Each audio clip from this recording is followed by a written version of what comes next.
시편 15편은 이스라엘 공예배에서 사용된 시편입니다. 다른 제목으로는 성전 입장 의식이라고 부르기도 했는데요. 이 의식은 이스라엘 백성들이 하나님 성전에 입장할 때에 거룩하신 하나님 앞에서 어떤 태도를 가져야 하는지 분명하게 가르쳐주는 내용으로 기록되어 있습니다. 현대 예배의 순서에 적용해 보면 예배의 시작을 알리는 임내송이라는 부분이 있는데요. 예배의 시작 시간을 알리며 하나님의 영광 가운데 성도들을 초청하는 그 장면이 바로 오늘 이 시편 15편의 역할이 되어집니다. 예배가 시작되면 마음이 어떠십니까? 하나님의 임재가 충만하며 또 예배를 통해 우리에게 뜻하지 않는 하나님의 놀라운 은혜가 덧입게 되어지고 또 예배를 마치고 귀가하는 우리의 모습을 상상하며 우리의 마음은 설레이게 됩니다. 구약시대 이스라엘 백성들은 성전에 예배 드리기 전 이 성전 입장 의식을 통해 성전에 들어갔습니다. 특별한 형식이 있었는데요. 사람들은 제사장을 향해 성전에 입장할 수 있는 자격과 관련된 질문을 합니다. 그리고 그 질문을 들은 제사장은 이스라엘 사람들을 향하여 자격 조건이 무엇인지를 응답했습니다. 그리고 그 응답 이후에 제사장의 축복 선언과 함께 이스라엘 사람들은 성전에 입장했죠. 상상만 해도 감격스럽지 않습니까? 지금도 하나님은 여전히 하나님의 자녀를 예배로 부르십니다. 예배 시간은 하나님 임재와 은혜로 충만케 되는 시간이고 성도에게 있어서 참 가장 영광스러운 시간이 되어지는 것이죠. 가장 기뻐해야 하는 이 예배 시간, 제가 질문을 하나 드리겠습니다. 수요 예배 오신 성도 여러분, 하나님 앞에 나아갈 자격이 되십니까? 감사합니다. 자격이 안 되시는 분은 당장 퇴장하시기 바랍니다. 이런 질문이 참 우리에게는 농담처럼 들리는 것이 감사한데요. 제가 자격과 관련된 조금 불편하지만 재미있는 게임을 한 가지 하고 진행하겠습니다. 손가락 접는 게임을 아십니까? 5가지 손가락이 접히면 아웃이 되는 겁니다. 제가 하나씩 질문하겠습니다. 자, 손을 펴십시오. 5개. 5개가 다 접히시면 어떻게 되신다고요? 나가셔야 됩니다. 저보다 키가 작으신 분 손가락 하나 접으십시오. 몇몇 안 계시죠? 몇몇 안 계신 분은 사셨습니다 이미. 저보다 몸무게가 적게 나가신 분 손가락 하나 접으십시오. 77입니다. 키 178 조금 안 됩니다. 저처럼 안경을 쓰신 분은 제외하고 손가락을 접으십시오. 안경 쓰셔서 살아나셨습니다. 4번째, 저와 같은 남성인 분을 제외하고 손가락 접으십시오. 벌써 우르르 떨어지시죠? 마지막입니다. 지금 의자에 앉아 계신 분 다 손가락 접으십시오. 신나게 집으로 귀가하신 것 같은 것을 손 내려주시면 감사하겠습니다. 우리가 웃으면서 게임을 했지만 실제로 예배의 자격을 따지고 예배에 입장하지 못하고 구약시대의 성전에서 추방당하는 순간을 경험한다면 어떤 느낌일까요? 예배는 하나님과 우리의 관계를 확인하는 은혜의 자리가 됩니다. 그런데 사단은 언제나 이 예배의 자리를 매우 불편한 자리로 만들려고 생각을 하죠. 사단의 전략은 예배의 자리가 하나님 아버지를 만나는 하나님 가족의 만남의 자리가 아니라 면접관을 만나는 자리처럼 생각하게 합니다. 가족이 함께 살아가기 위해 어떤 자격이 필요하다고 생각하십니까? 내 남편은 이 정도 자격이 되어야 돼. 내 아내는 이 정도 자격이 되어야 돼. 우리 부모님은 이 정도는 되어야지. 우리 아들, 딸은 이 정도 돼야 되는 거 아니야? 많은 사람들이 결혼을 앞두고 배우자를 점수로 평가하는 시대가 되었습니다. 물론 예전에도 이런 것이 있었죠. 사랑하는 자녀, 배우자를 점수로 평가한다면 몇 점을 주시겠습니까? 네. 고민하지 않기 위해서 저를 제가 모델로 세우겠습니다. 저는 가정에서 몇 점짜리 남편일까요? 감사합니다. 네. 감사합니다. 저는 몇 점짜리 아빠가 될까요? 네, 고맙습니다. 역시 같은 편이십니다. 실제로 딸들과 아내한테 물어봐야 되겠죠. 제가 몇 점짜리일까? 사람과 사람 사이의 관계 중에 비즈니스 관계가 있습니다. 이것은 나쁜 관계가 아닙니다. 하나님께서 창조 질서 속에 비즈니스 관계를 형성시키기도 합니다. 직장 생활과 사회 생활에서 능력과 자격을 점수로 평가하고 평가받는 일은 선한 일입니다. 그래서 책임감과 능력에 따라 합당한 대우와 보수를 받게 하셨습니다. 사회생활에서 필요한 질서죠.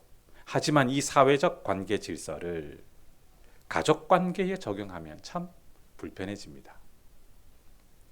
예배는 하나님 가족의 만남의 자리가 됩니다. 하나님이 우리를 점수로 평가하실까요? 우리 남편 몇 점, 우리 아들, 딸 몇 점, 우리 부모 몇 점. 99점? 아깝다. 자격 박탈. 오늘부터 너는 내 딸 아니다. 오늘부터 너는 내 아들 아니다. 오늘부터 남편 자격 박탈. 아내 자격 박탈. 부모 자격 미달. 이런 가정이 참된 가정일까요? 하나님은 우리를 그렇게 부르시지 않으시고 평가하지 않으십니다. 그런데 여전히 우리는 예배의 자리가, 하나님 앞에 서는 자리가 꼭 면접관 안에 평가받는 자리로 생각하게 하는 거죠. 하나님 그런 우리를 향해 나의 자녀라고 호칭하시고 부르십니다. 그리고 하나님은 우리를 점수 매기지 않고 이미 미달인 우리를 향해 법적으로 하나님의 자녀라고 선언하셨습니다. 이것이 얼마나 큰 은혜입니까? 만약 자녀가 부모의 눈치를 보며 자신을 언제든지 자격 박탈시킬 수 있는 시험 강독관처럼 바라본다면 부모님 마음이 편하실까요? 불편하실까요? 그런데 그런 일들이 실제로 많이 일어나죠. 우리 한국교회의 대표적인 가정들의 모습입니다. 주눅들어 있는 자녀들, 시험 성적 망쳐서 엄마 아빠한테 혼날까 봐 주눅든 자녀, 너는 100점도 못 받냐? 이렇게 평가하는 부모, 자신이 100점짜리가 아니라는 것 때문에 괴로워하는 자녀들. 예배의 자리는 주눅드는 자리가 아니라 감격의 자리라는 진리를 확인하기 위해 오늘 본문을 조금 더 살펴보실 텐데요. 먼저 두 가지로 나눠서 살펴보겠습니다. 첫 번째, 이스라엘 백성들의 질문을 한번 살펴보겠습니다. 1절 함께 읽도록 하겠습니다. 시작. 여호와여, 주의 장막에 머무를 자 누구오며 주의 성산에 사는 자 누구니까? 질문이 기록되어 있습니다. 누가 여호와의 장막에 머무를 수 있습니까? 누가 여호와의 성산에 머무를 수 있습니까? 장막과 성산이라는 다른 단어를 사용하여 두 가지의 질문을 하는 것 같지만 동일한 내용을 확인하려는 질문입니다. 주님의 장막이라는 이 단어는 이스라엘 백성들이 광야 생활을 할 때에 주님을 만났던 회막을 떠올리게 합니다. 무엇을 떠올리게 한다고요? 회막이죠. 주님을 만났던 그 장소가 주의 장막이라는 겁니다. 출애굽기 29장 43절 제가 읽겠습니다. 내가 거기서 이스라엘 자손을 만나리니 내 영광으로 말미암아 회막이 거룩하게 될지라. 그들은 이 장소를 떠올리죠. 또 산이라는 단어를 들으면 하나님께서 계시와 예배의 장소로 사용하신 역사적 배경을 떠올립니다. 출애굽기 15장 17절 제가 읽겠습니다. 주께서 백성을 인도하사 그들을 주의 기업의 산에 심으시리이다. 여호와 여인은 주의 처소를 삼으시려고 예배하신 것이라. 주여 이것이 주의 손으로 세우신 성소로소이다. 이방인들은 여호와를 산의 신으로 착각할 정도로 산에서 하나님은 여러 가지 일들을 행하셨습니다. 계시와 예배의 장소로 산을 이스라엘은 떠올리는 것이죠.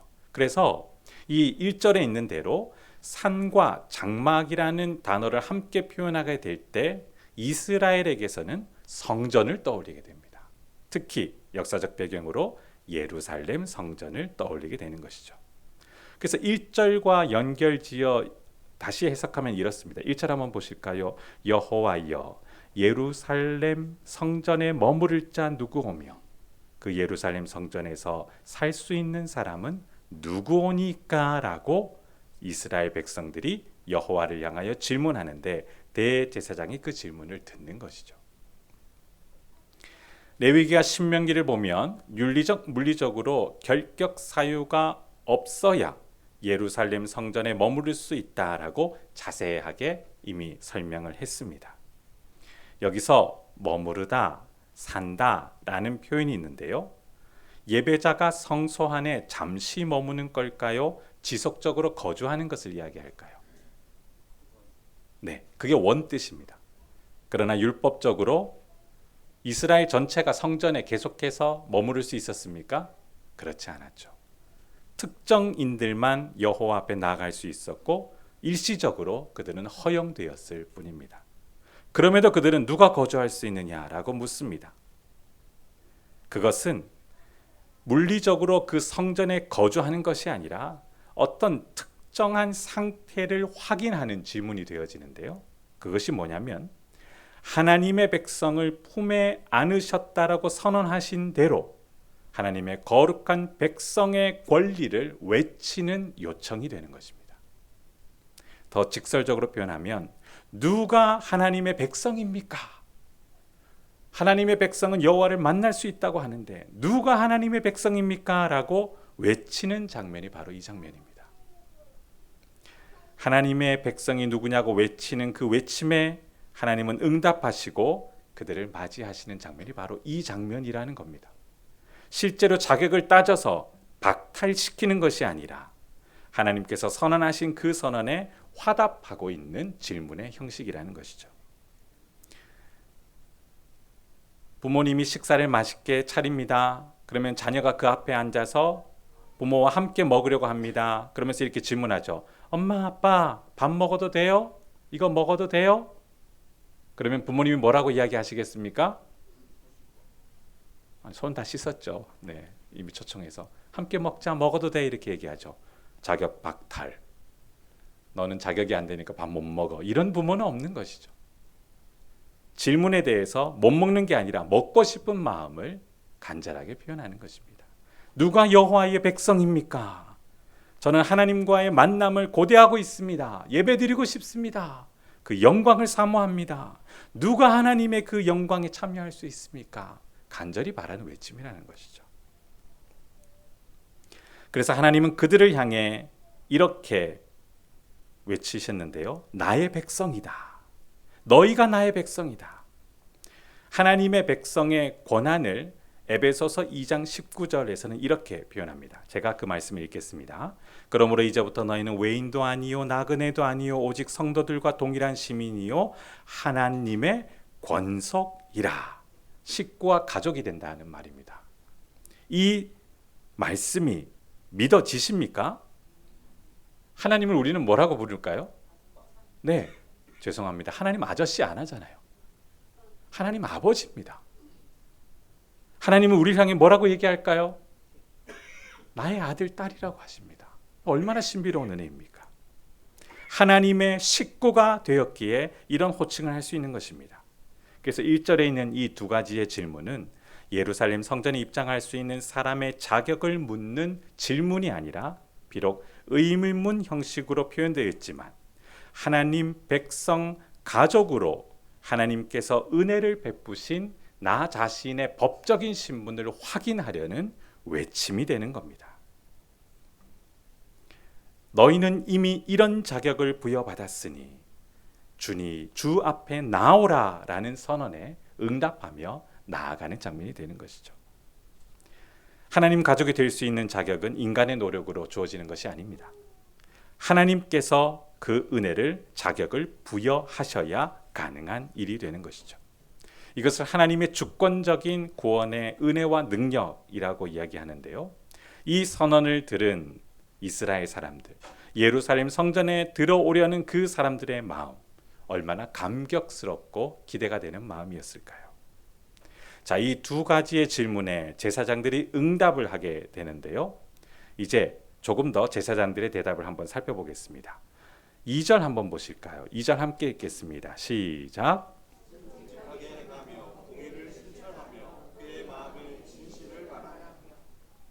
2절부터 5절까지를 보면 10가지의 제사장의 대답이 나옵니다. 몇 가지가 나온다고요? 1절을 보시면 두 가지의 질문입니다. 자, 상식적으로 생각해 보십시오. 두 가지의 질문을 하면 답변이 몇 가지가 나와야 할까요? 네. 그런데 두 가지의 질문에 몇 가지의 대답을 합니까? 10가지는 자격과 관련된 대답입니다. 해도 너무한 거죠. 10가지의 자격을 갖춰야 예루살렘 성전에 입장할 수 있다는 겁니다. 참 매몰찬 겁니다. 혹독한 겁니다. 이제 이 대답을 한번 보겠습니다. 2절, 정직하게 행하는 사람이어야 한다. 정직하다는 건 거짓 없다라는 의미보다 온전함이라는 뜻이 담겨 있습니다. 하나님이 받으시기에 흠이 없는 상태를 온전하다라고 얘기하는데요. 하나님께 드려진 제사, 특히 제물에 적용된 단어가 이 정직한 온전함이라는 단어입니다. 흠이 없어야 했죠. 그래서 완전하다라는 표현을 사용했는데 창세기 6장 9절에 보면 이렇게 기록되어 있습니다. 이것이 노아의 족본이라 노아는 의인이요 당대의 어떤 사람이었을까요? 완전한 자라라고 기록되어 있거든요. 그는 하나님과 동행하였으며. 생각해 보십시오. 노아가 정말 흠이 없이 완전한 존재였습니까? 실수하고 잘못됐다는 걸 성경이 이야기합니다. 그런데 그를 향해 성경은 완전한 존재다라고 얘기하죠. 흠이 없이 거룩한 존재로 하나님이 받으신 상태를 설명하고 있는 것입니다. 그에게는 실제로 결격 사유가 있었지만 하나님이 그를 받으셨기에 거룩함으로 흠이 없는 상태가 되었다라는 것이죠. 그래서 2절의 첫 번째 제사장의 대답은 하나님 앞에 흠이 없는 상태, 거룩한 사람만이 예루살렘 성전에서 거주할 수 있으며 살 수 있다라고 이야기하고 있는 것입니다. 두 번째 대답 2절에 나오는데요. 정직하게 행하며, 그 다음에 어떤 대답입니까? 공의를 실천하는 사람이어야 한다.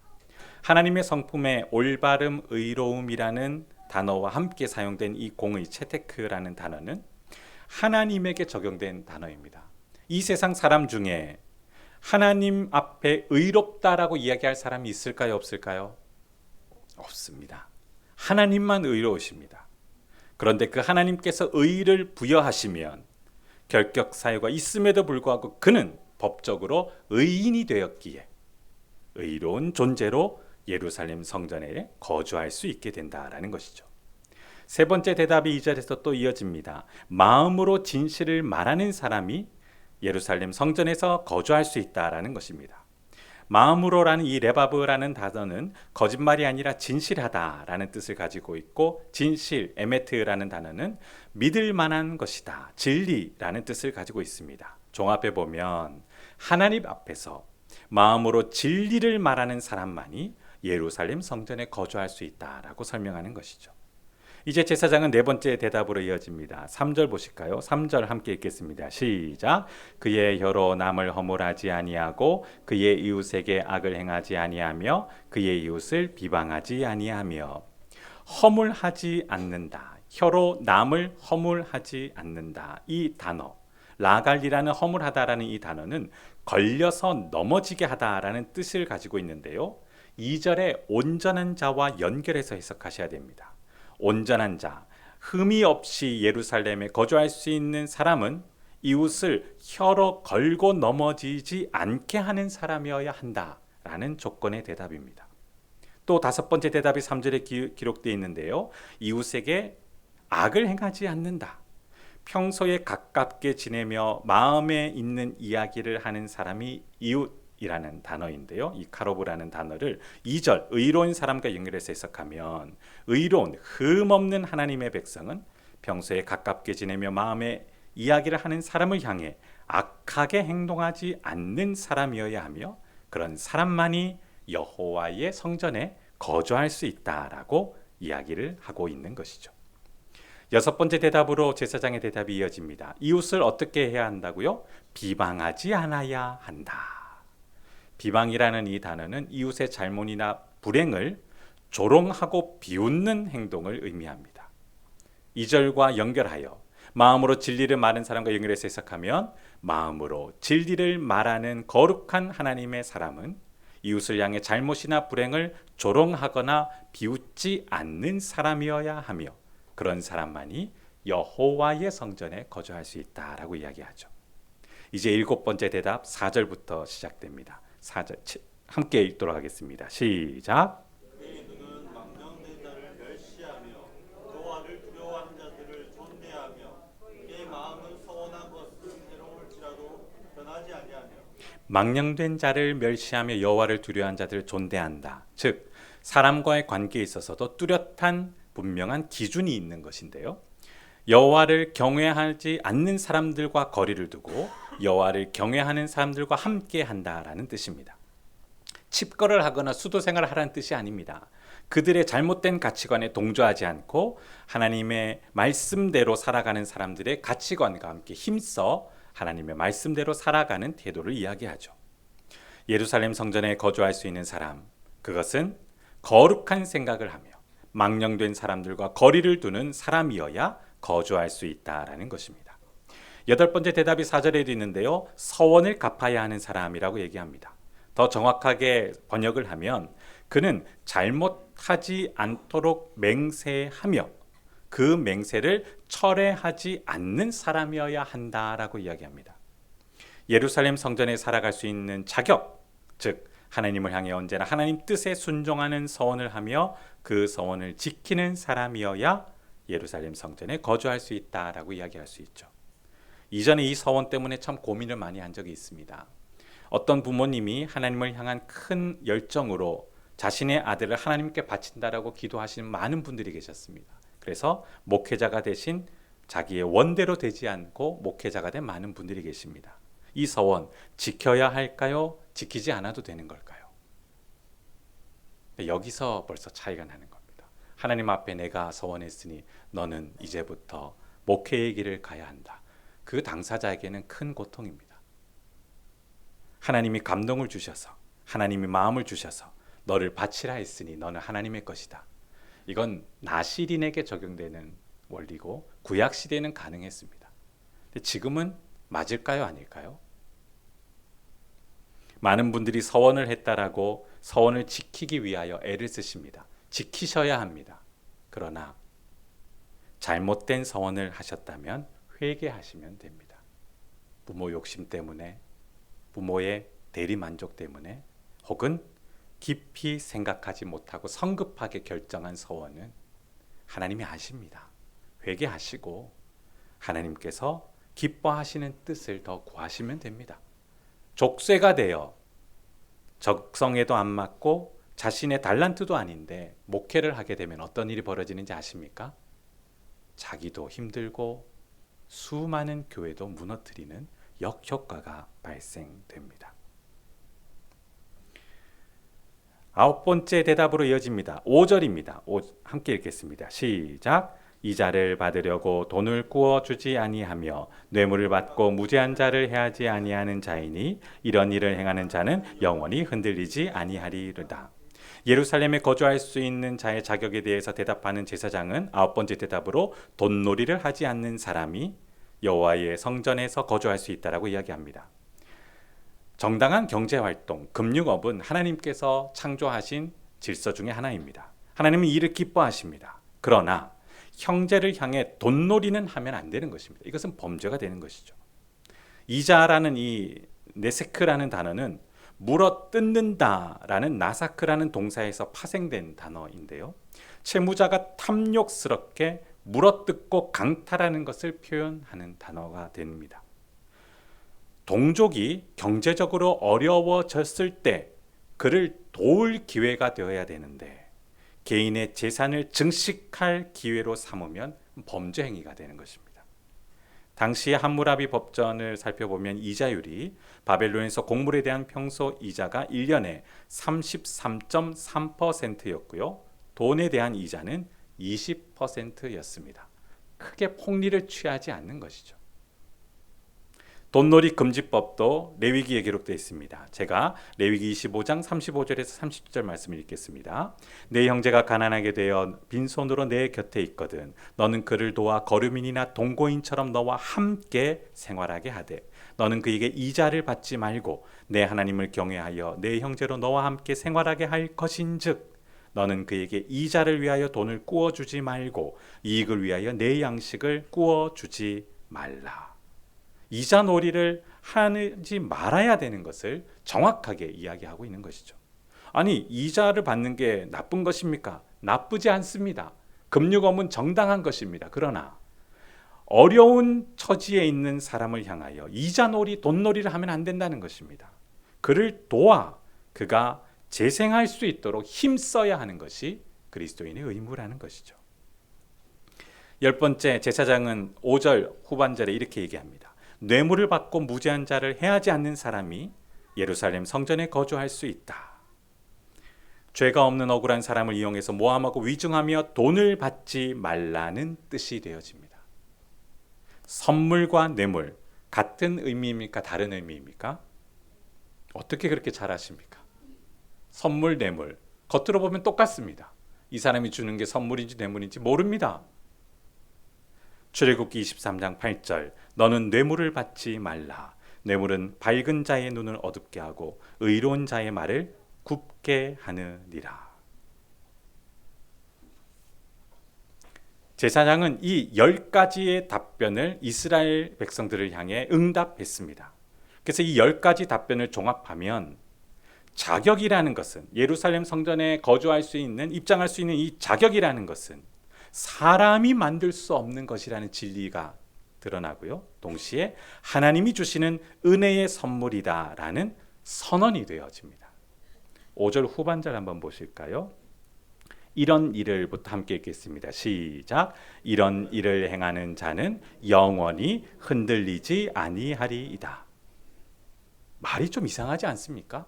10가지의 자격을 갖춘 사람은 예루살렘 성전에 들어오게 되어지며 하나님께 자랑거리가 되거나 영광이 되거나 혹은 예배할 수 있는 자격이 충분하다라고 이야기해야 되는데 어떻게 된다고요? 이런 일을 행하는 자는 영원히 흔들리지 아니하리이다. 흔들리지 않는다라는 이 표현을 들으면 이스라엘 사람들은 자신의 역사 속에 반석 되신 여호와를 떠올리게 되어 있습니다. 앞서 말씀드렸습니다. 1절에 보시면 여호와여 주의 장막에 머무를 자 누구오며 주의 성산에 사는 자 누구오리까? 장막과 성산이라는 단어를 들으면 예루살렘 성전을 떠올리게 된다라고 제가 설명드렸습니다. 5절 마지막에 영원히 흔들리지 않게 된다라는 이 말을 들으면 이스라엘 사람들은 자신이 흔들리지 않는 마음 상태를 가지는 것이 아니라 영원한 반석 대신 하나님을 떠올리게 된다라는 것입니다. 이것이 은혜의 신비입니다. 이사야 26장 4절 제가 읽겠습니다. 너희는 여호와를 영원히 신뢰하라. 주 여호와는 영원한 반석이심이로다. 사도 바울은 고린도전서 10장 4절에 이 반석의 이미지를 누구와 연결지어 말씀하셨을까요? 어떻게 그렇게 잘 아십니까? 제가 고린도전서 10장 4절 읽겠습니다. 다 같은 신령한 음료를 마셨으니 이는 그들을 따르는 신령한 반석으로부터 마셨으며 그 반석은 곧 누구실까요? 그리스도시라. 반석하면 이스라엘은 영원한 반석이신 여호와를 떠올렸고 우리는 반석하면 누구를 떠올리게 되어집니까? 예수 그리스도. 예수 그리스도는 우리의 근거가 되십니다. 우리의 믿음의 근거가 되십니다. 교회의 근거가 되십니다. 이 세상의 어떤 사람도 하나님 앞에 감히 설 수 있는 자격은 아무도 갖추지 못하였습니다. 어느 누구도 하나님과 함께 거주할 수 없으며 하나님의 가족으로 더욱더 수용될 수도 없습니다. 하지만 하나님께서 우리를 사랑하셨기에 하나님의 권속, 가족이 되는 법적인 선언을 하셨고 그 선언 앞에 우리는 자격을 부여받게 되었으며 하나님의 가족으로서 권리를 누리게 된 것이죠. 이것이 얼마나 큰 은혜입니까? 태어나 보니 아버지가 누구가 되었을까요?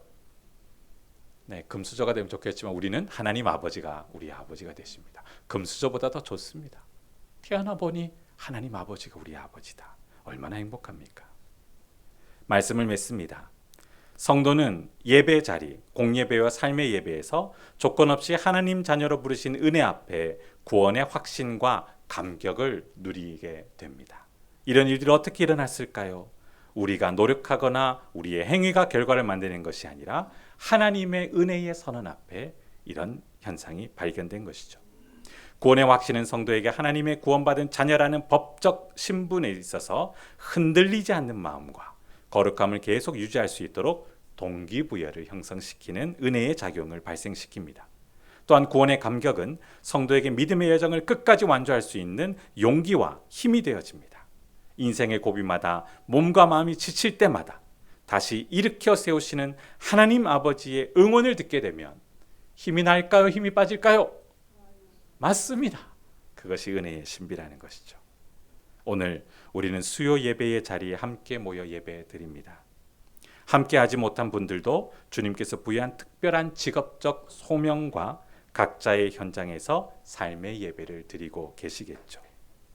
모든 예배 시간이 하나님의 은혜로 충만해질 것을 우리는 확신합니다. 그래서 오늘도 말씀 앞에 감사하며 우리를 기쁘게 받아주시는 하나님 아버지 앞에 주님의 뜻이 이루어지도록 기도하고 집으로 돌아가는 모든 발걸음에 은혜와 감격이 넘치는 저와 여러분 되기를 주님의 이름으로 축원합니다. 오늘도 말씀을 듣고 깨달아 알게 하여 주시며 예배의 자리에 은혜의 감격과 구원의 확신과 구원의 용기가 더하여지게 하여 주시니 감사합니다. 거룩한 하나님 자녀답게 살아갈 수 있도록 힘을 주시옵소서, 지혜를 주시옵소서, 그리고 하나님의 영광을 찬양하게 하여 주시옵소서. 오늘도 집으로 돌아가 편안하게 안식하게 도와주옵시며 모든 근심 걱정 다 내려놓게 하여 주시고 내일 눈을 떴을 때에 주님과 함께 살아가는 복된 하루 되게 하여 주시옵소서. 감사드리며 예수님 이름으로 기도드립니다. 아멘.